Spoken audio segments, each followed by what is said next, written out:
네, 반갑습니다. 4월 25일 월요일 장중시황입니다. 자, 일단은 예상을 좀 했었던 것처럼 지수는 하락세를 보이고 있습니다.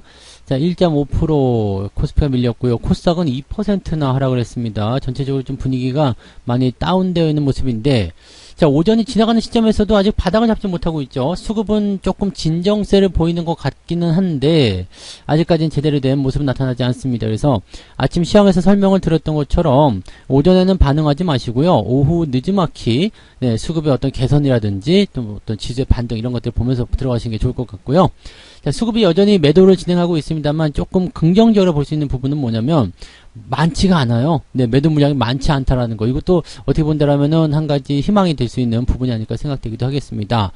자, 그리고 이제 시총 상위 종목들이 뭐 예상했던 것처럼 일제 하락세를 보이면서 지수를 깎아내리고 있는 모습인데, 이제 뭐 대형주들이 하락을 하게 되면은 대형주의 낙폭 자체는 크지 않죠. 그렇기 때문에 뭐 시장에 충격은 있지만 전체적으로 이제 계좌 상황들은 그렇게까지 많이 밀린다거나 그런 느낌은 아니실 거라 생각합니다. 자, 그리고 테마주 쪽에서는 일단 식품, 사료 관련한 종목군들만 일단 상승세를 보이고 있다는 거. 자, 오늘 같은 날 상승을 하고 있다는 것 자체만으로도 일단 괜찮다고 보셔야 되겠죠. 그래서 그런 부분들이 있다는 것을 참고하시면 되겠네요. 차트 한번 보도록 하죠. 종합주가지수 상황 보시면은요, 음봉이 더 커졌어요. 지금 원래 이제 예상치가 이제 1.5% 정도 하락하는 모습이었는데, 자, 1.5% 정도 내린다고 하더라도 사실은 뭐 아래쪽 저점 지지대, 즉 박스권 그대로 유지하는 모습이죠. 그래서 박스 하단까지 그냥 내려온 모습, 그렇게만 판단하셔도 될 것 같습니다. 다만 이제 여기서 치고 올라가 줘야지 되는데, 이 부분이 조금 약하다는 얘기죠. 지금 분봉 상황 보시면 여전히 이제 저점을 잡지 못하고 있는 모습이에요. 지금 이제 10시 반 넘어가면서 저점을 좀 잡으려는 모습이 좀 나타나죠. 수급이 이제 더 이상 팔지 않는다라는 느낌을 좀 주고 있습니다. 보통 이제 9시부터 10시 사이에 저점이 잡히는 모습이 좀 많이 나타나게 되는데 10시 넘어가면서 매도가 한 번 더 크게 나타났죠. 그리고 나서 주가가 지금 다시 저점을 잡아가는 모습입니다. 근데 이런 그 10시 넘어서 나타나는 이런 매도 양상들 이런 것들이 한 번 더 나오게 된다면 주가는 또 빠질 수 있어요. 그래서 그 부분들도 주의가 좀 필요합니다. 자, 오전 동안에는 일단 이러한 상황들이 계속 진행되고 있기 때문에 관망세 유지하시는 것이 제일 중요하겠고요. 매수 같은 부분들은 일단 가격이 좀 싸지면 좋다 이렇게 생각될 수 있겠습니다만 아침에 매수 들어가시는 건 좋지 않아요. 그래서 이 하락 국면이 또는 이제 저점에 대한 형성이 어느 정도 완성이 되고 난 다음에 진행하시는 것이 유리하겠다라고 보시면 되겠습니다. 코스닥 쪽은 더 심해요. 지금 이것도 마찬가지로 10시, 11시 넘어가면서 이제 저점을 좀 잡으려는 모습이긴 한데 반등에 대한 어떤 하락폭이 굉장히 컸죠. 그래서 아침에 일어난 반등에 대해서 낙폭이 더 크게 나타났기 때문에 아마 대형주 쪽에서 밀림세가 좀 많이 나타났을 거로 생각됩니다. 그래서 이런 부분들이 조금 부담스럽다 보시면 되겠고요. 수급 같은 동향은요, 외국인들이 지금 2천억, 금융투자가 1,600억, 기관 다 합쳐봤자 3천억 밖에 안 됩니다. 둘이 합쳐서 지금 5천억인데, 이 정도 매도 가지고 이 정도 시장이 빠진다. 사실 좀 이해가 안 가는 부분 중에 하나죠. 근데 대형주 쪽에 집중해서 때리는 모습이기 때문에 이 정도 하락이 나타날 수도 있다라고 생각하시면 되는 거죠. 자, 다시 말씀을 드리면 수급에 대한 동향이 그렇게까지 부담을 크게 주고 있지는 않다라는 겁니다. 그 얘기는 어떤 의미냐면, 이 부분이 조금만 개선이 된다라면 시장이 바로 반등으로 연결될 수 있다는 얘기가 되는 거거든요. 오늘 낙폭은 크지만 실질적으로 이번 주에 예정되어 있는 경제지표라든지 또는 기업들의 실적, 그 다음에 전체적인 이벤트, 그 다음에 4월의 마지막 주간이라는 어떤 느낌들 이런 것들이 좀 제대로 잡히게 된다면 괜찮을 거라 생각합니다. 지금 4월의 월봉 자체가요, 지금 음봉으로 되어 있는 상태인데 지금 보면 한 4% 좀 더 올라가야지 이제 양봉 전환이 되잖아요. 그래서 일주일 동안 열심히 이 부분을 메꾸려면 주가가 더 많이 올라가야 되겠죠. 그러니까 지금 시점을 저점을 잡아놓고 반등이 나가게 된다면 지수 같은 경우가 한 3%? 코스피는 한 3%만 올라가면 되겠죠. 그러니까 3% 정도라면은 한 2, 3일 정도만 올라가도 충분히 만들어낼 수 있는 지표거든요. 그러니까 그 정도라고 생각한다라면 한 주 후반에 2750까지도 한번 넘겨볼 수 있지 않을까 생각을 해봅니다. 근데 이 모든 부분들은 일단 반등이 연결돼야 되는 거고요. 수급이 좋아져야 되는 얘기죠. 자, 이 부분에 대한 키는 러시아가 주고 있다 보시면 되겠습니다. 지금 우크라이나 쪽에서 러시아에게 특별 회담 하자 이런 식으로 얘기가 나왔는데 전쟁에 대한 어떤 그 종전 실마리가 조금이라도 풀리게 된다라면 이제 물가 같은 부분이 좀 안정화되겠죠. 지금 금리가 급하게 올라가는 이유가 전부 다 물가 때문이고 물가가 올라간 이유는 전쟁 때문이거든요. 그러니까 요 내용들이 지금 시장에 압박을 좀 주고 있는 모습이고 오늘 보면 이제 사료주 또 엄청나게도 올라갔죠. 뭐 고려산업 같은 경우는 지금 갭상한가 그 점상이 나타난 모습이에요. 그래서 뭐 수익이 많이 늘어나니까 좋은 것도 있겠습니다만 이 부분들이 또 반대 급부적으로 생각하게 되면 뭐 이런 사료주들이 올라가게 되면서 다른 종목들의 주가는 떨어지는 상황이 되는 거죠. 즉 지금 현재 시점에서는 사료주가 수혜를 받기 때문에 주가가 상승하는 거지만 그 부분이 전체적으로 원재료의 부담이라든지 시장의 압박 요소가 될 수 있는 상황이 좀 된다는 얘기입니다. 그래서 이럴 때는 그냥 타겟팅된 종목들만 상승하는 모습이기 때문에 이런 형태는 네, 그다지 바람직하지 못하다라고 보시면 되겠죠. 약간은 좀 비정상적이다 보셔야 되겠죠. 한탑도 지금 상한가 진행이 된 모습이고요. 뭐 샘표라든지 식품주들도 다 올라갔어요. 팜스토리, 신성홀딩스, 사조 대림, 사조 시푸드 뭐 이런 종목들이죠. 전부 다 급등세를 보이고 있다는 것을 참고해 보실 필요가 있겠습니다. 그 외로 본다라면은 뭐 특이사항이 없어요. 뭐 지금 대한제당 같은 경우도 이제 주가 상승세를 좀 보여주고 있는 모습이지만 윙이푸드 이런 거 있죠. 다 상승세 보여주고 있는데 이런 것들이 전부 다 식품주고요. 식품주들이 그동안 못 갔기 때문에 올라간다 이렇게 생각하실 수도 있긴 있습니다. 근데 이런 부분들은 약간 이제 원래 식품주들은 조금 느리거든요. 근데 그런 것들이 지금 급하게 상승하고 있다는 것이 약간 네, 우리한테 부담이 될 수 있는 요소가 좀 되겠죠. 그 다음에 이제 5% 이상 상승한 종목들 살펴보게 되시면 CJ 시푸드 우선주가 지금 5% 정도 올라왔어요. 그리고 마니커 FNG가 4.9%대 상승하면서 5%대 상승을 진행했는데 전체 종목에서 90등 정도 됩니다. 총 종목들 숫자가 2,000개가 넘는다는 것을 생각해 본다면 5% 이상 넘어가는 게 90개, 100개도 안 된다는 얘기입니다. 그래서 2,000개여의 종목들은 5% 미만의 흐름을 보여주고 있다는 얘기죠. 그러니까 어느 정도 중심권에 좀 갇혀 있는 모습일 거고요.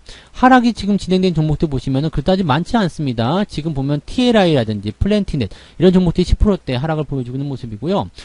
하락도 역시 마찬가지 5%대로 한번 얘기를 좀 해본다라면 지금 4.9%, 5% 정도 나온 게 참 엔지니어링입니다. 자, 요 종목이 이제 137위권 정도 들어가 있습니다. 그러면 한 250여 개 정도의 종목들, 뭐 ETF 다 합쳐서요. 그래서 이런 종목들만 제외하고 나면 나머지 종목들은 플러스 5에서 마이너스 5% 사이에 들어가 있다는 얘기입니다. 이것을 다시 얘기해 본다면 한 1,900여 개 종목이 보합 수준에서 움직인다는 얘기죠. 그러니까 뭐 지수가 이 정도 하락하는 부분이었기 때문에 걱정이 된다는 모습이 나타날 수 있겠지만 시장은 생각보다 조금 네, 보합 수준에서 좀 잘 버티고 있는 듯한 느낌이다 라고 보실 수가 있겠습니다.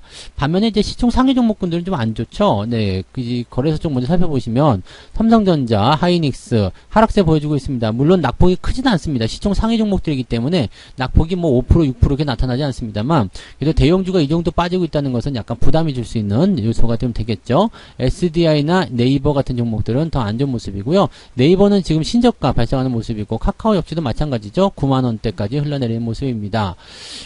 버티는 것들은 이제 금융 섹터가 좀 버티죠. 근데 KB금융이 좀 올랐기 때문에 이 정도에서 버티는 게 나오는 모습이고요. 신한지주 나쁘지 않은 모습이고요. 그 다음에 은행주 쪽에서 움직이는 것밖에 없어요. 하나금융지주 그다음에 보합권 유지가 되고 있는 모습 이런 식으로 생각을 하셔야 될 것 같습니다. 그래서 은행주를 제외하고는 그다지 특별한 부분은 없다 보시면 되겠고요.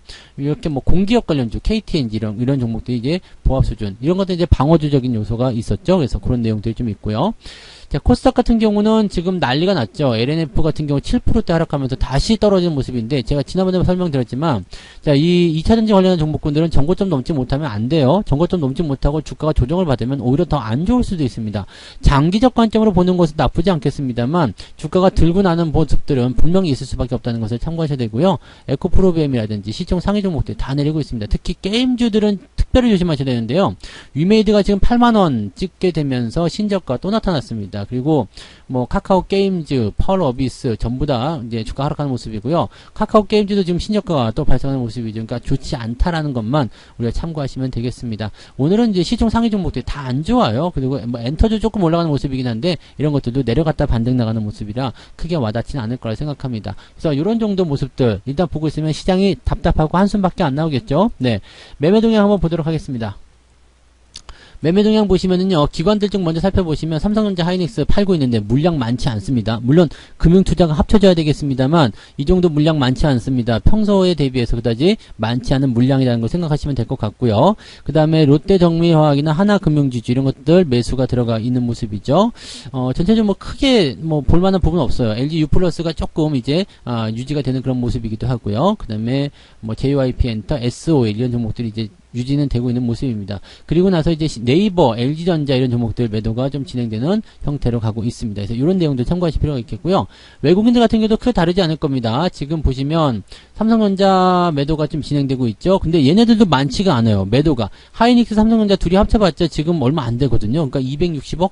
이 정도밖에 안 되죠. 그러니까 이 정도면은 평소 대비해서 한 5분의 1 정도 수준도 안 된다는 이야기입니다. 그렇다면, 이 정도 하락을 가지고서 주가를 떨어뜨린다. 이거는 사실, 네, 뭐라 그럴까요? 평소와는 좀 다른 그런 형태. 그리고 얘네들까지 만약에 더 떨어지게 된다면 안 된다라는 어떤 인식이 좀 들어갔겠죠. 즉, 바닥에 대한 인식이 어느 정도 깔려있다라고 좀 보셔야 됩니다. 그러니까 지수를 방어하고자 하는 어떤 움직임이 조금 있는 그런 모양새라고 판단하셔야 되는 거고요. 은행주 쪽이랑 자동차 쪽 부품주도 좀 내리는 모습이지만 이쪽에 매수가 들어가고 있다는 걸 참고해 볼 필요는 있을 것 같아요. 그래서 그런 정도 움직임입니다. 특이사항은 없어요. 오늘 시장은 그냥 내리는 거고요. 이 내리는 부분들이 어떻게 수급의 변화를 통해서 오후에 반등을 꾀할 것인가, 그게 중요한 포인트가 되겠습니다. 물론 이제 반등이 안 나올 수도 있습니다. 왜냐하면 미국장이 워낙 많이 떨어진 상태에서 금리를 계속 올리겠다고 압박을 하게 되면 기술주는 더 떨어질 수밖에 없거든요. 그렇게 됐을 경우에는 부담이 더 커지기 때문에 뭐 러시아 쪽에서 좋은 소식이 들려오지 않는 이상은 극적인 반등은 좀 어려울 수도 있습니다. 다만 오후에 수급이 개선이 조금만 되어준다라면 그래도 여기서 더 빠지지는 않을 것 같다라는 판단을 좀 해볼 수 있겠죠. 시장은 일단 저점 지지권 때 진입을 했기 때문에 더 내리지만 않으면 괜찮다, 뭐 쓰면 될 것 같고요. 지난 3월, 지난달이었죠. 이제 2600포인트 근접까지도 밀리는 모습이 있었기 때문에 지금 상황을 일단 어떻게든 회복을 시켜서 주가를 반등시키는 거, 뭐 기관들이 들어오든 아니면은 외국인이 들어오든 뭔가 수급적인 측면에서 뭔가 도움을 준다라면 조금 더 낫지 않을까 생각하는 모습은 가질 수 있겠습니다. 답답하죠. 네, 시장은 좀 답답한 상황이라서 반등을 기다려야 되는 입장이기 때문에 뭐 계속 쳐다본다고 답은 안 나올 거예요. 그러니까 이럴 때는 딱 덮어 놓으시고요. 네, 일 보시다가 오후쯤에 살펴보시는 게 더 유리할 것 같습니다. 지금 상태에서는 계속 들여다보신다고 해서 답이 나오진 않습니다. 일단 우리의 힘으로써 시장을 끌어올릴 수 있는 역할이 아니기 때문에 네, 일단 뭐 변수들이 해소가 되어야 되겠죠. 그래서 그 내용들을 보면서 우리가 거기에 맞는 전략들을 세우시는 게 유리할 것 같습니다. 자, 오후에 일단은 반등 조금 기다려보고요. 네, 수급의 개선이 좀 이루어지는지 그 여부 꼭 체크하시면서 대응하시면 좋겠습니다. 저는 마감 보고요. 마감 시황 때 또 다른 이야기 전달해 드리도록 하겠습니다. 고맙습니다. 본 방송에서 제공되는 모든 정보는 투자 판단의 참고 자료이며 투자의 최종 책임은 본 방송을 이용하는 본인에게 있습니다.